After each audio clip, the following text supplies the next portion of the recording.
So I literally just signed up for school. I was about 8 months pregnant with my second daughter. I just signed up for school, and like as soon as I had her, that's when the semester started. So I went back to school 4 weeks after having my daughter. And so I just knew I wanted to do something science related. I didn't know what it was called.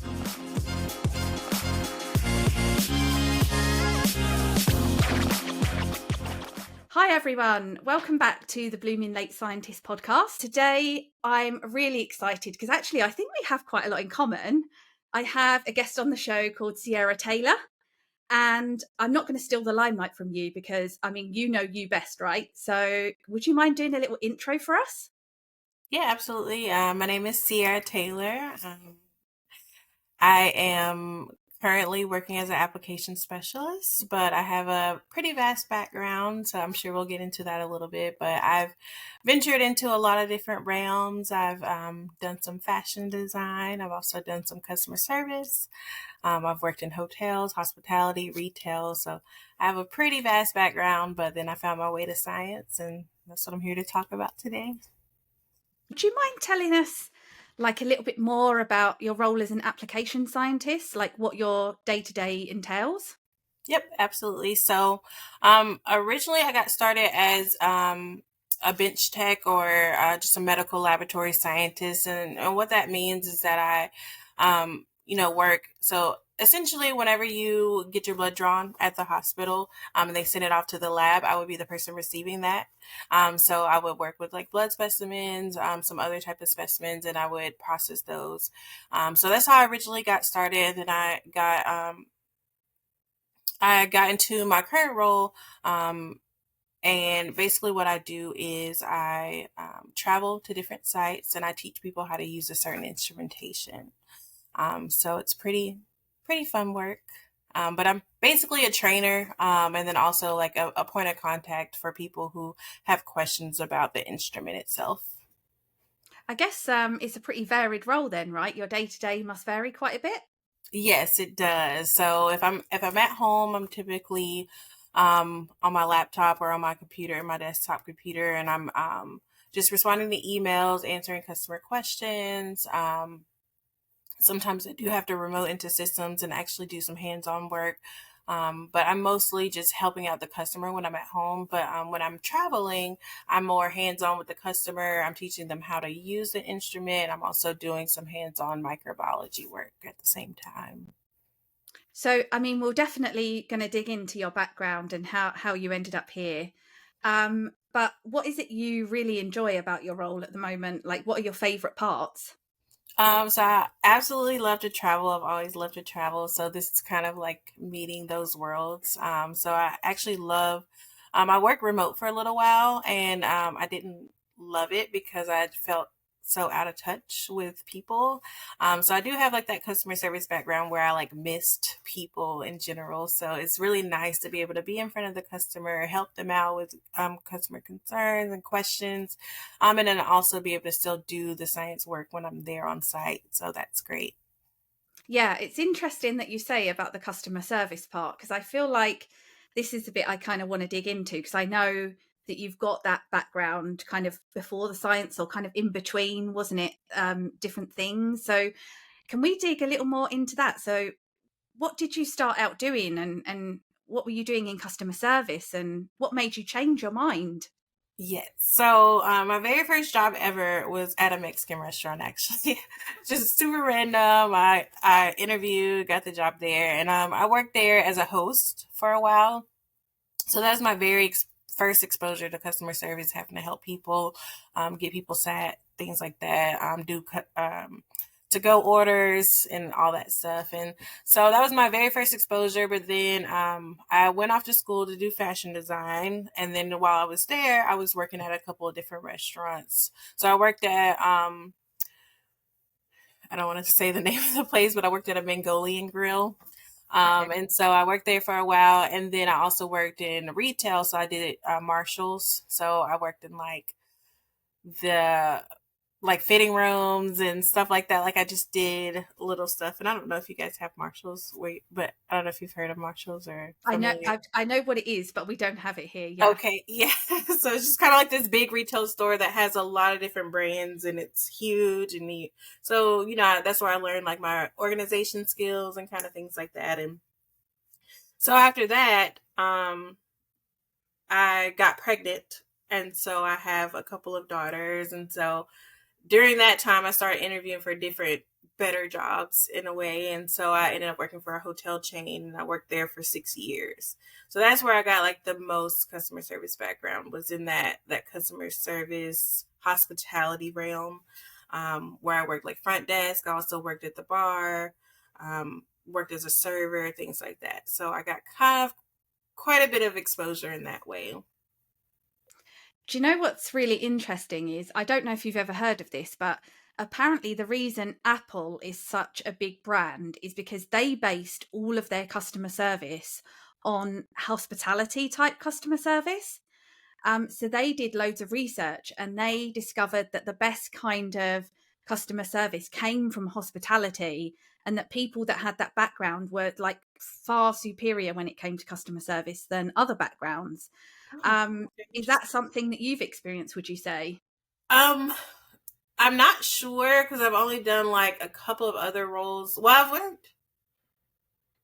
Yeah, I guess so. If I've worked in a lot of different capacities, I didn't actually receive any like formal training.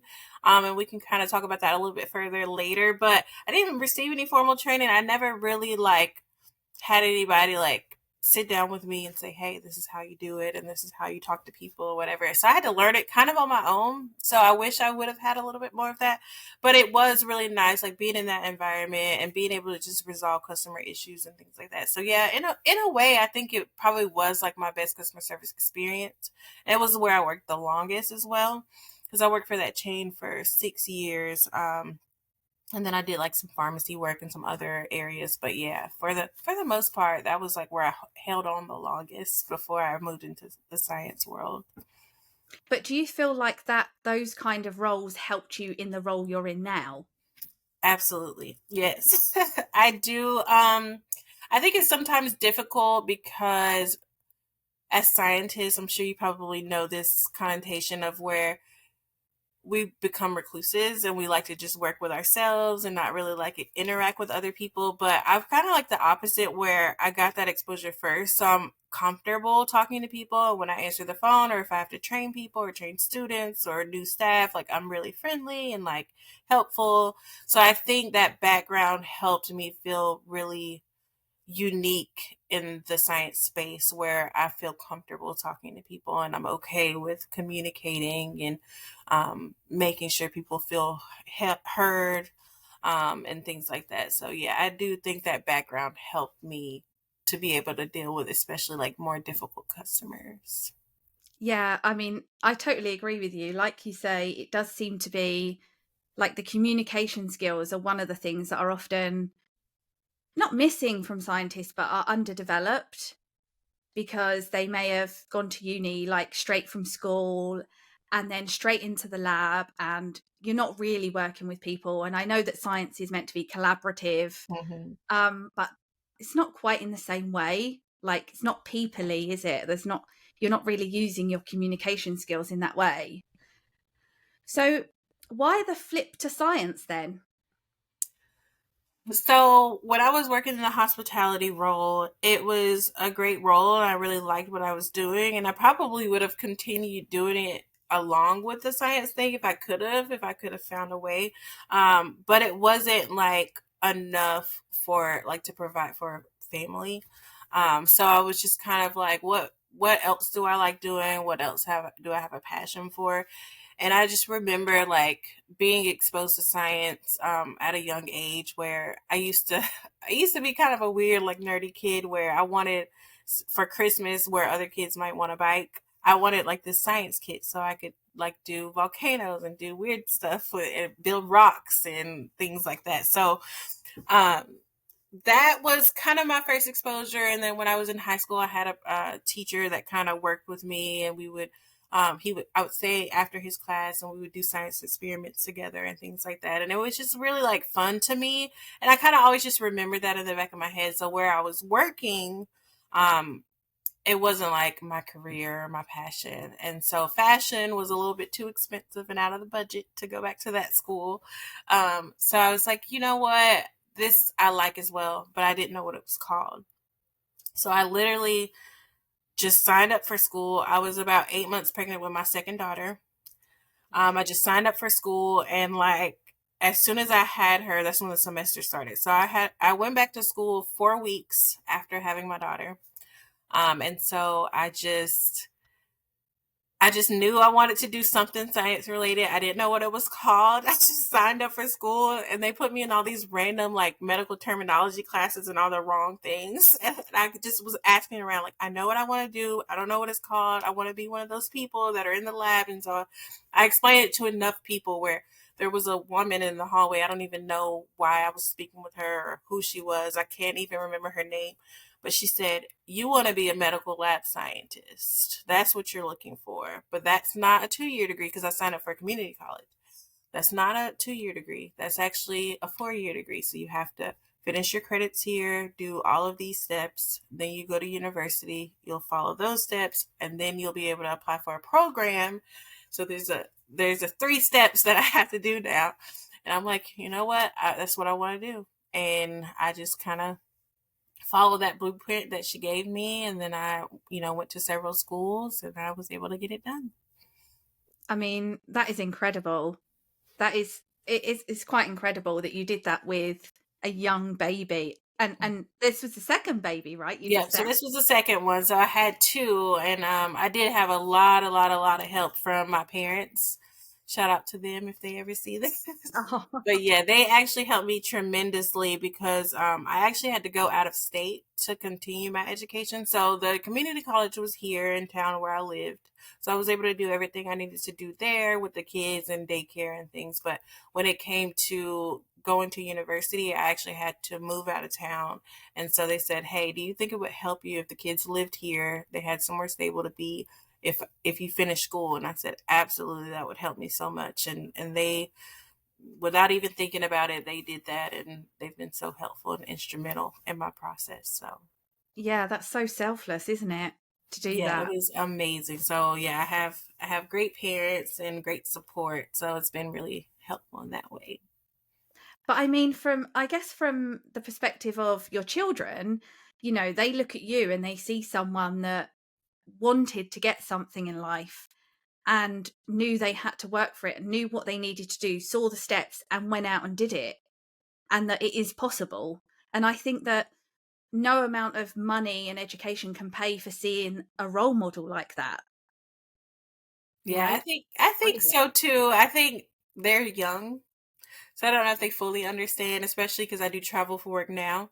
So a lot of that is mommy's always gone or mommy's not, as present as they would like. But I do love this role in that when I'm at home, I'm able to be super present and here for them. And I get to go to all the soccer games and the cheer practice. And so I'm able to be very present when I'm here. And then when I do travel, I do have help as well. So it's kind of like both ends. They're like, mommy doesn't come to some stuff, but I think they do overall like the process and like what's happened.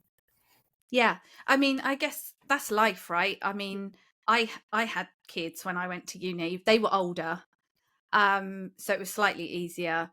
But you can't be there for everything, right? Otherwise you'd never work. You'd never do anything. You'd just have to be there all the time. So I think, there's a balance to be had, and it sounds like you've definitely got that. But so in terms of your formal qualifications, I know that you've just briefly spoken about that. So in the end, you ended up doing 4 years. Yes. Okay. So, Well, and it's been, so it was actually technically more than 4 years, but so like from the time I left high school to the time I actually got my physical degree, it took about 8 years. But I did take time off in between those times. So yeah, I probably took about 3 years off in that time. So it probably took about 5 years total to get my full degree. yeah. So I mean, it's quite fascinating that you would be surprised how many times someone says their like high school teacher or their secondary school teacher was the reason they ended up going back into science later in life.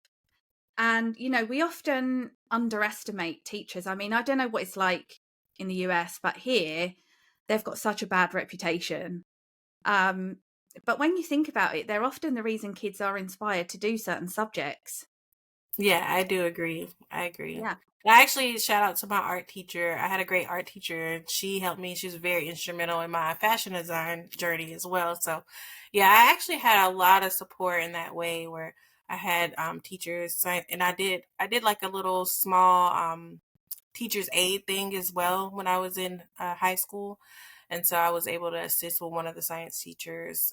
So yeah, I definitely remember being instrumental in like having that support in high school to be able to like feel like I could reach my dreams. And um, yeah, for sure. I don't know what we would do without our teachers. Yeah, exactly. I think they're so important. So, I mean, you spoke about the challenges of obviously you had a family, and that in itself is like the biggest challenge. But what other challenges did you find when you were like studying slightly later in life than like I think the big school? thing was, like you said, family, being away from them, the traveling, because I would get them every weekend. So it would be like this thing of, okay, you're in school Monday through Friday, and then you're a mom over the weekend. So I had to like, do extra studying during the week, make sure to keep up with my grades. I was able to keep an AB average. Never got a C, Wow. thankfully. Hopefully, if I go back to school, I can still say that. But yeah, I was able to keep a really great grade point average. Never had to repeat courses or anything like that. But it was just the work itself was tough. Being able to complete those certain courses because with this degree, we took organic chemistry. We did a lot of stuff that like pre med students were doing. So it was kind of like a pre medical program, and the same thing that like nurses would take, but I was going into the science field. So it was very tough and hard work, and the same thing with the professors. I don't know what I would have done without them as well. I have a professor, her name was Miss Venable. She actually passed, but she was very instrumental in my journey. She was my biology professor at that community college. And so throughout everything that I needed, teacher recommendations, letter of recommendations for like work and things like that. She was always instrumental, and whenever I would come to town, we would have lunch and things, and um, Oh, it that's was so just cool. amazing. But yeah, she's a great, great professor, and I had quite a few experiences like that as well. Um, that kind of shaped where I am. Yeah, it sounds like you had a lot of great role models along the way, which I think is such a huge help, isn't it? Yes, yes, for sure. Yeah. So if you were, let's say somebody comes to you and they say, "Oh, I'm thinking about doing this, but I think, it's too late. I don't know how to get started." What kind of things would you say to them? What advice do you have? I actually run across this quite a bit, and I try to be as supportive as possible. I try to give people like reasonable expectations of what they can do and what like would work. But definitely if somebody's like interested in science or interested in my journey or things that I've done, first of all, I tell people that it's not all it's cracked up to be as far as like I don't ever look at myself as like, oh, because I accomplished this, I'm better or I've done more or whatever. I just happen to get it done. Like I don't look at it as a step up above anyone, if that makes sense. So I always try to like be genuine and like supportive, and I definitely think that anybody can accomplish any goals that they have, and especially with just going back to school, it's just like just start it. If you start, then you can gauge it, see how you feel. So that's the big thing. Start. Yeah. It's hard, isn't it? Because I mean, as well as I do that when you have children, often it's that's holding you back a little bit because you're like, oh, what's going to happen with the kids? Like, who's going to take them to school, who's going to look after them, who's going to do all this. And I think so many, mums and dads think that there is kind of no way forward for them, but there's often lots of things in place to help. If you go to uni or college, there are kind of, I mean, I don't know about the US actually, it'd be interesting to hear your perspective, but in the UK there is funding and there are programs for, if you have kids, how they can help. Is there anything like that in the US? Yeah, so there are scholarships. There are different programs. A lot of schools offer like daycares and things like that. Some schools or even employers will offer like a daycare for you while you're pursuing your dreams. There's also unorthodox ways. So like I said, with scholarships, you can kind of search. I actually got a scholarship when I was in school that was people who are pursuing careers in healthcare. And it was a minority scholarship, so I was eligible for it. And I actually, I don't know if I'm supposed to say the name, but I'll say it. It was actually Blue Cross Blue Shield. It's a insurance company here in the U.S. So they were who was offering that, but they also happened to be the employer of my dad. So it kind of made him proud that like his daughter got this scholarship during. So it's kind of it was really neat to do that and kind of do it on my own too. Like I had to apply for it. I had to write a letter. I had to explain why I was eligible for it. But there were two other nursing students that got the scholarship, and I was one of the only ones that was like purely in there for science for the healthcare field. So it was a proud moment for sure. Yeah, definitely. You should be so proud of yourself. I mean, the things you've achieved are quite astonishing. I mean, I guess if, these scholarships aren't in place, would you have been able to do it anyway?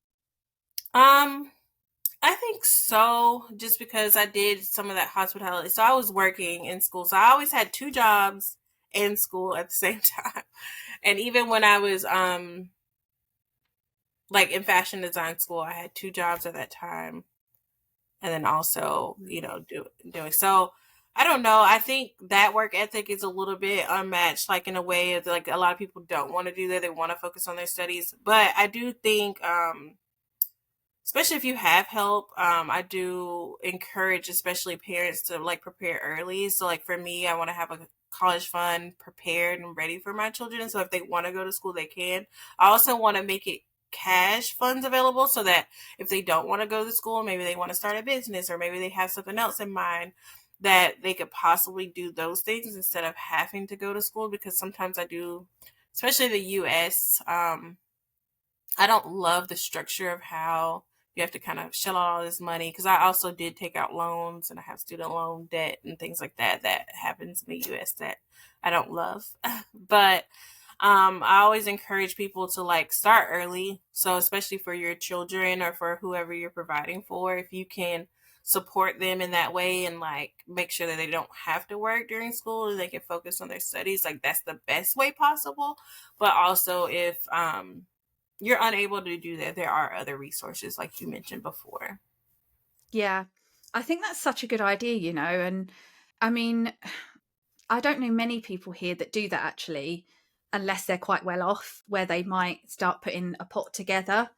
So I would say, like here we have like middle class, which is like they might earn, oh God, I don't even know how to describe them now, but they'll be earning like quite a bit of money, and they tend to put money in a pot, and they tend to have become parents like older, so like in their late 30s and 40s, so they've got a career going already.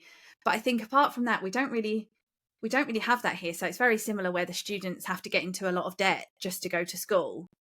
And interestingly, I think what we're starting to see is we're reverting back to a time when like privileged students can only go to school, Hmm. or university, which is not good.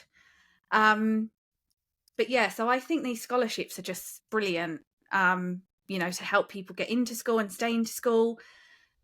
But I guess the other flip side is learning to balance the work and the studies is quite a skill in itself, right? That does you favors in the long term.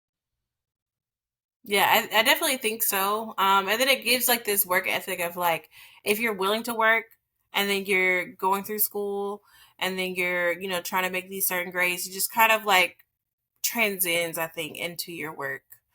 So I've always been like try to be a top achiever in the work that I do, and make sure I meet all my quotas and make sure that I'm doing everything I can for the company that I'm working for. So I think it does transcend for sure.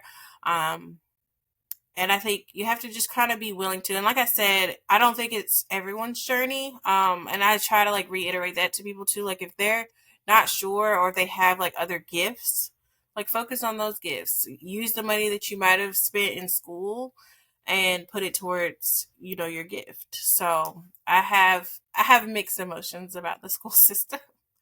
Yeah. Yeah. So going back to your kind of current role now, so how do you see yourself progressing? Like, what are your career aspirations? Well, I actually just started the role not very long ago. It's been a little bit over a year that I've started the role. So I want to get really, really good at it and continue to network and meet new people. But I do see myself in maybe like a senior role in within the company as well. But then I also kind of have some aspirations on the customer service side. So I've been working kind of behind the scenes on starting a customer service business. So I'll be writing a curriculum, and I want to explore that independently of the work that I do now.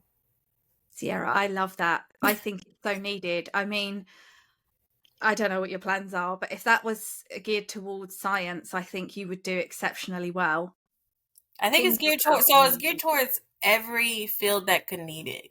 Yeah, And I think there's like kind of everyone, and I think there are certain places that are neglected when it comes to that, but definitely like hospitals, schools, like I think everyone could use a nice customer service training course. And this kind of goes back to what I was saying earlier of like I never received formal training, and I feel like if I did, maybe I would, feel better about like communicating, or I would have been better faster, if that makes sense. So I think just having an interactive training course is on site and we're working together and we're doing case studies and things. And I think it's just really encouraging, and I think people would benefit from it. So it's my new venture, and you're yeah, I actually the love first it. place I've talked about it. So I mean, I can't wait to hear more. So, I guess my next question is, how will we know when you start? Are you going to be active on LinkedIn? Are you going to put it on there or?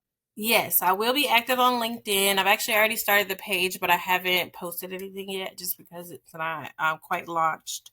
But I have a company name, I have a company model already, but I just haven't gotten everything out there. So once I get my website started and my business cards and everything, then I'll be able to share more.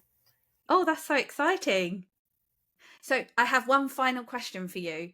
Do you have any regrets about changing from fashion to science? Any regrets? No. I always wonder if I would have been in New York somewhere and running around the streets, hemming up sewing lines or something. No, I'm not sure. No, I don't think so.